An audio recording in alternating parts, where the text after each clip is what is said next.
Hi everybody, Eve Everett, and today we're going to talk about what's sold on eBay. Jewelry, how I lot together junk drawer and other items to move them quickly, vintage items, and also going to throw in my Amazon selling and how I approach it in the most easy, painless manner that I possibly can.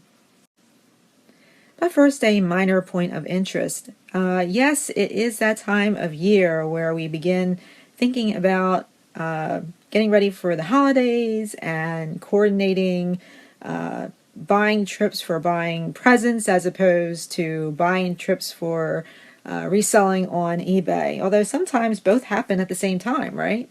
I don't do a lot of retail arbitrage in terms of anything outside books. And I'm going to get into that today because, believe it or not, Amazon's actually my main bread and butter. So I'm going to get into that a little bit today. Although, some people say that it's a soulless enterprise, and I don't know. I'm kind of inclined to agree in some ways, but I do enjoy eBay now much more than Amazon. Whereas, I don't know, I would think between like 2006 and maybe 2010, I really loved Amazon, but I guess times change, right? Okay, so let's get into eBay, and like I said, I'll get into Amazon for a little bit just to talk about how I look at things and handle what I do to make Amazon as painless as possible. First up, we have this, it's like a fabric hat, literally. I mean, I guess they're all fabric, but it was like very bendable, flexible. It just felt like a really thin piece of cotton that had Brooklyn on it, and it has a Brooklyn bridge on the side. And I sold that for $22.99. And that took me about, actually, that took me about 6 months and 3 weeks to move that.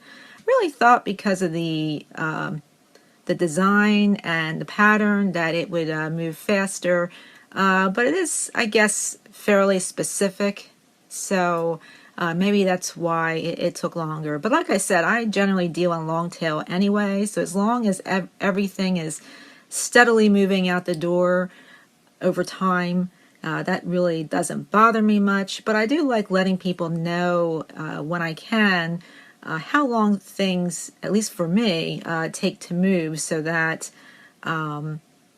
if you find something, decide to buy it and list it something similar to mine, and you think you're going to sell it in like 3 days, more likely than not that just wouldn't happen.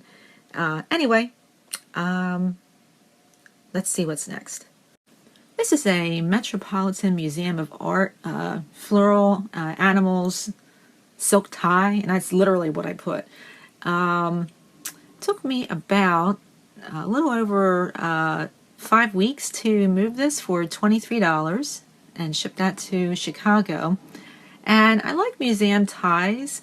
Generally, they will move. It's just a matter of pricing them relatively competitively, although I priced mine a little higher than some of the ties that were up at the time. In any event, it's a gorgeous tie, and I'm happy for the person that bought it. This is a Rafe, a large striped handbag, and this often sells in Anthropology or Urban Outfitters. Can't remember which one. It was one or the other. And I thought that this would sell fairly fast, but I actually had, wow. I posted this, get this, October 25th, 2014. Right? And I just sold it in the middle of July of this year, 2016. That's crazy. I really got to get stuff cleared out of here. Can you imagine having that much stuff floating around? Well, it's not that bad. And actually, I'm in the middle of doing inventory and clearing out some things, which I'm either going to well, I'm probably going to move it through an auctioneer that I use in the area. Anyway, I did sell that for, I posted it for $44.99 and I sold it for $26, but that is probably a new record for me. That sat since October 2014. Yikes. Okay. Here we have a J. Crew orange and paisley canvas handbag, and I sold this for $25.55. It took me about, let's see here, it took me under 6 months to move, and sold that for $25.55.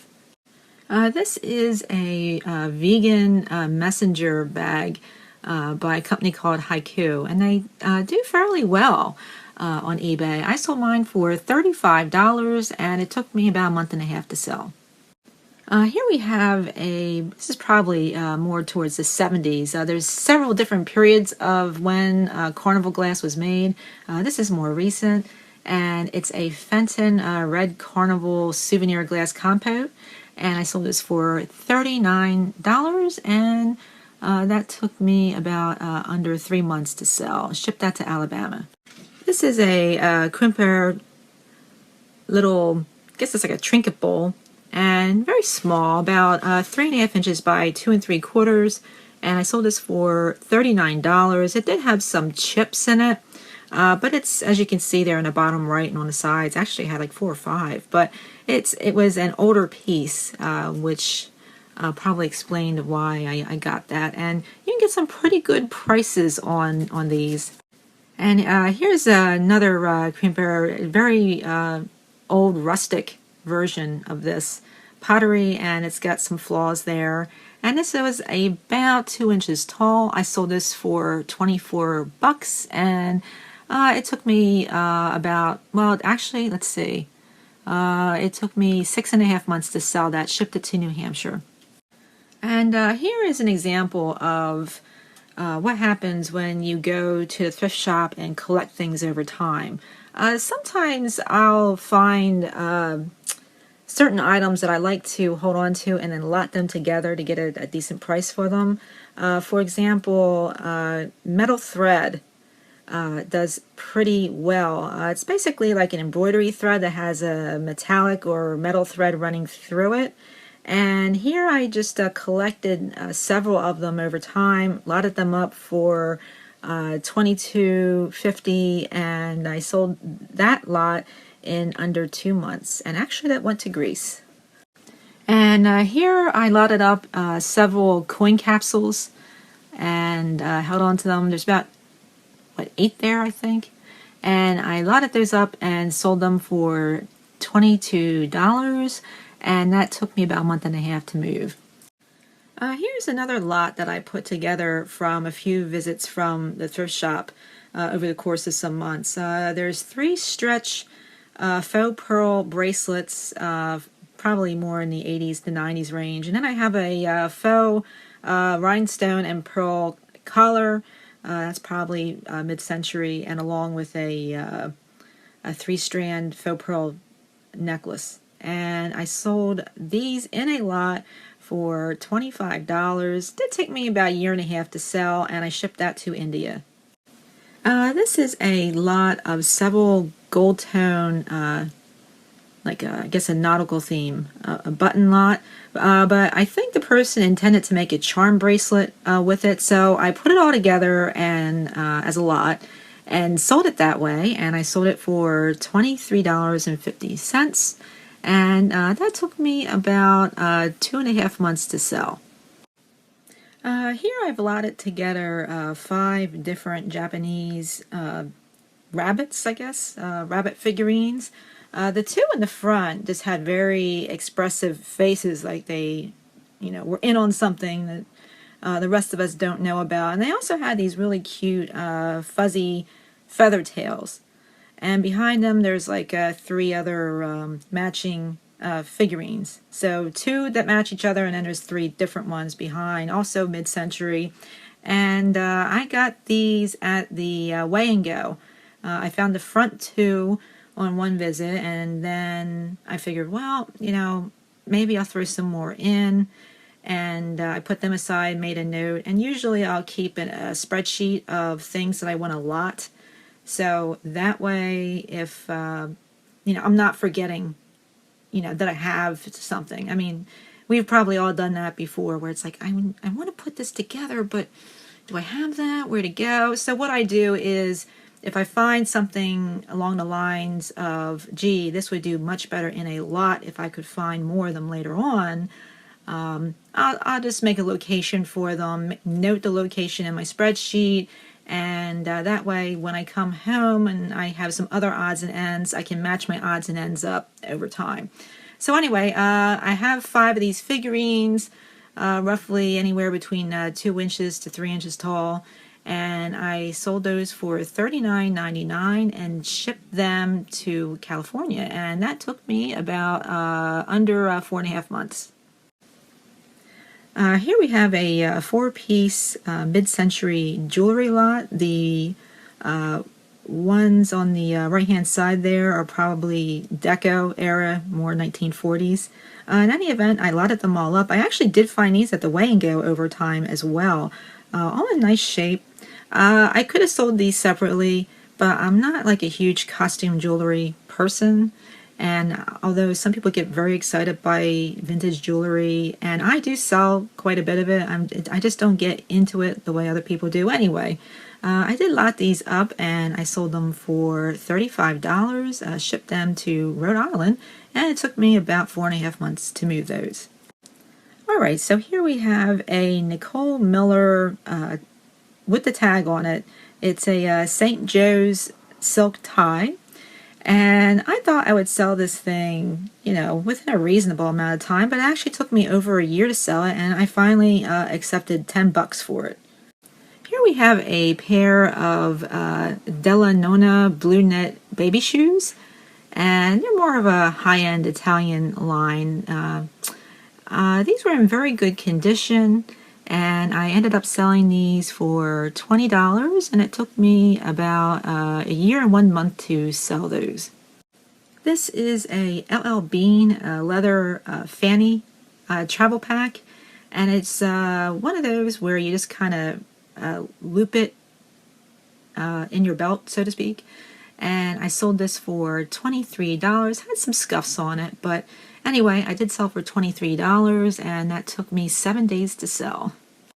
I was very lucky to find this Don Bar Peruvian wool hat. Has a very wide brim, and I put it up for $49 and didn't really pay attention to my international shipping, and someone in Australia bought it, of course.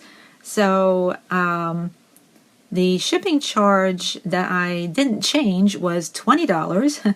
And it was a wide brim hat, and then of course the person emails me and says, by the way, make sure it doesn't get crushed in shipping. So I emailed back and said, hey look, I'll do the best I can. Of course I don't want your hat to get crushed, but I have to work with the confines that I have here. And, you know, I phrased it very diplomatically. I did not ask for money. It's my fault. So I ate that, of course. And as it turns out, I guess because of the way the hat was made, it actually only cost me $22.46 to ship, which was a complete shocker, because usually when I screw up international shipping, first of all, it's always Australia, so I just get eaten alive. And usually it's just a ridiculous amount of money, but I was pleasantly surprised there. So anyway, I did sell that for $49, and that took me a little over a month and 2 weeks to sell. This is a pair of Nike Youth Hypervenom. They're gold shoes, and pretty decent shape. Did have some dirt scuffs and wear to them. And I ended up selling these for, with the shipping, ended up being $22. And these went to New York City. It took me under a month to sell those. They were very light, by the way, and it was a pretty painless sale. I'm not big on selling sneakers and shoes, but you know, I know that you kind of have to roll with it. I've been seeing a lot of Nike out and about, so I've been trying to get more, you know, become more of a sneakerhead and learn about, you know, selling them, because they can do quite well. So we'll see where that leads. But anyway, that's not a bad sale for a pair of kids' shoes. When I find religious themed items, I will pick them up from time to time. Here we have a religious themed tapestry with a saying from Isaiah. And ran about 36 inches long by 26 inches wide, designed by Linda Pickens. And that's another thing I look for when buying like a home decor item like this, whether it's signed, because then you have another audience to add to the item. They may be collecting Linda Pickens, they may be collecting anything with Isaiah in it, or Eagles. You get the drift. Anyway, I sold this for $35.99, and it took me about a month and 3 more weeks on top of that to move, so like a month and 3 weeks to sell it. I also sold this Ducks Unlimited hat with a Dodge emblem on it. It was a mesh trucker hat, and I sold that for put it up for $25, sold it for $19 on best offer, and that took me about 2.5 months to sell. And to conclude the eBay portion of this video, this is a Vera Pele. It was a huge yellow pebble leather handbag, and you know, it was one of those things where I picked it up and put it down a couple times at the weigh and go, and then I'm like, you know, it's a pretty interesting bag. I'm just gonna let's see what happens. So I took it home. I listed it for $49.99, and very pleased to sell it in under 10 days. So yay, not bad. $49.99. You know, I mean, it's great if we can all have those huge money sales come in, but quite frankly, if I could have a steady stream of $20 to $60 range in terms of sales, I'm happy with that. But anyway, I like doing handbags because, in my opinion, they're so easy to pick up. I mean, I can just pick up a bunch at the weigh and go, and I can list them and be done with it, and they're pretty painless. And as you can tell, I've kind of evolved from doing things that involve a lot more legwork to post into doing a lot of bread and butter type easy to post items. You will be seeing in the next several months some of the harder items, I guess I would call them, antiques, vintage fabrics, things like that. But for the time being, you're going to be seeing, you know, just the everyday stuff we use a lot. And I don't think that's a bad thing. Anyway, like I said, $49.99, and we'll get on to Amazon.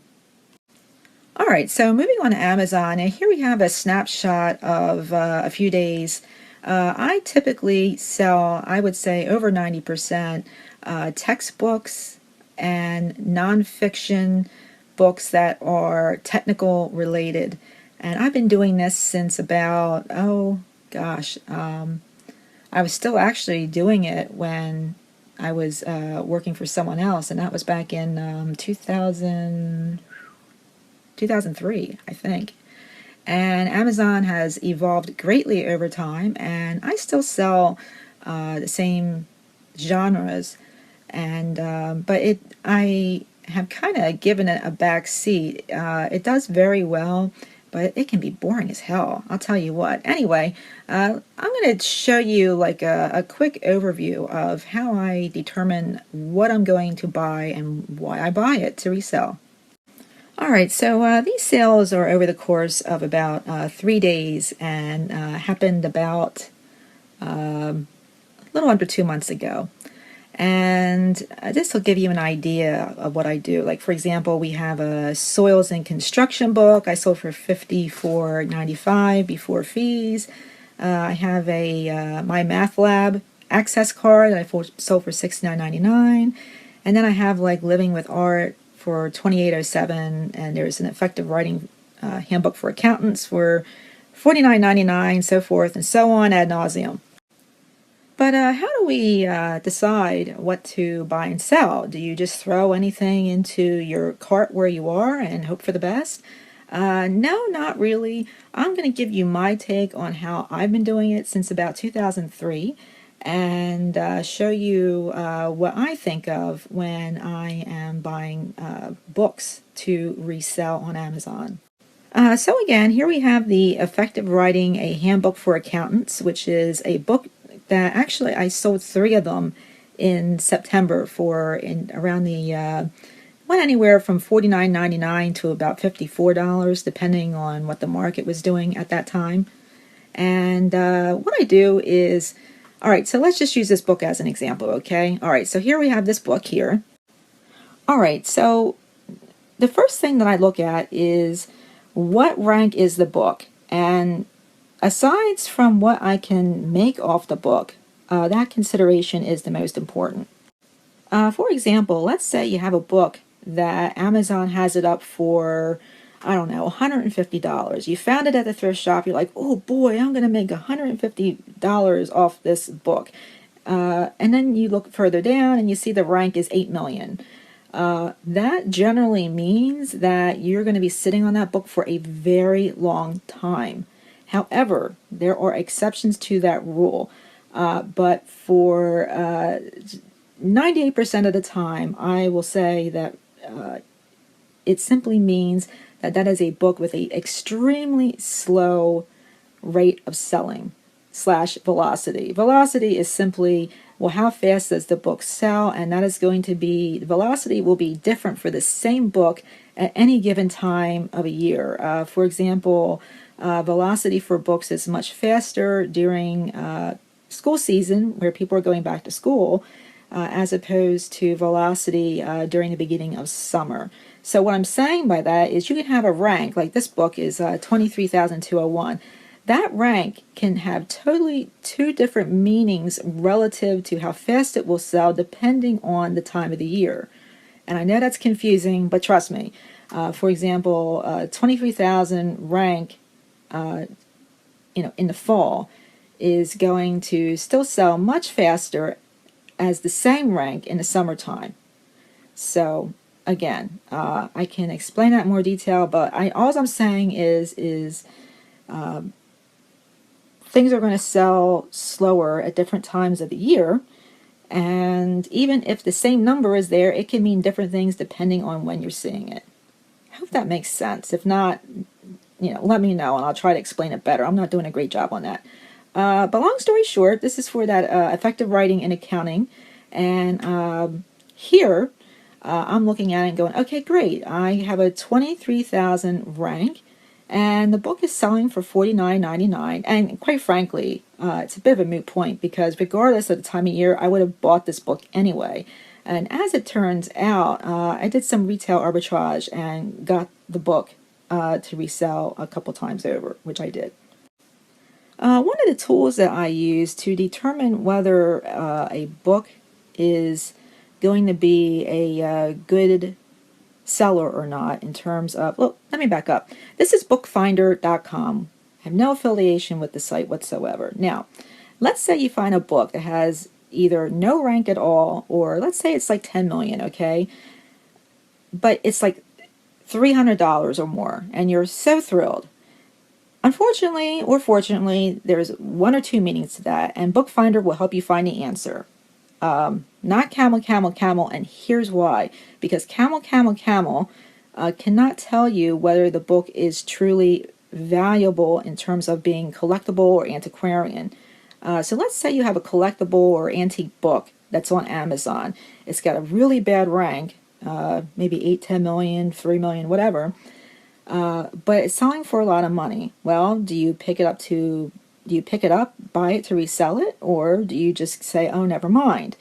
One good way to determine whether you're going to be sitting on a thing forever or whether it's a genuinely rare book is to look it up here. Bookfinder aggregates a whole bunch of different sites. Some are related to Amazon, such as A-Books, and many are not. There's Alibris, Biblio, and actually a bunch of them from overseas.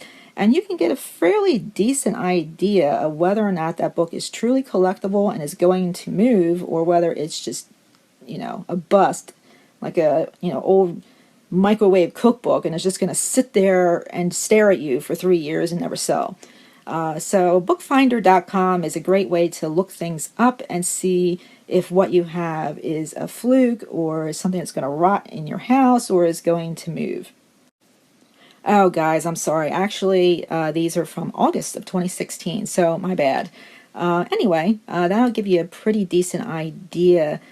These sales looks like they span from August 22nd through the 29th, and generally that's how I run on this stuff. So Amazon, it's a great way to make money, but unfortunately, in this day and age, because it's so competitive, you have to really plan to diversify what you sell both on Amazon and eBay so that you can do this full time. And the topic of selling books on Amazon, I could literally go on for hours and hours and hours. And I guess the thumbnail sketch I gave you probably sucked, but I hope it's some help. And if you have any questions, you can send them to me at eve@eveeverett.com, or you can just ask me below. And do me a favor, if I've helped you out at all, or you just feel sorry for me, give me a thumbs up and subscribe. Send the word around. I'm here to help, and I enjoy doing these, and it's nice to see that. All right, guys, have a fantastic month. Stay focused. Let's get through the holiday, and good hunting.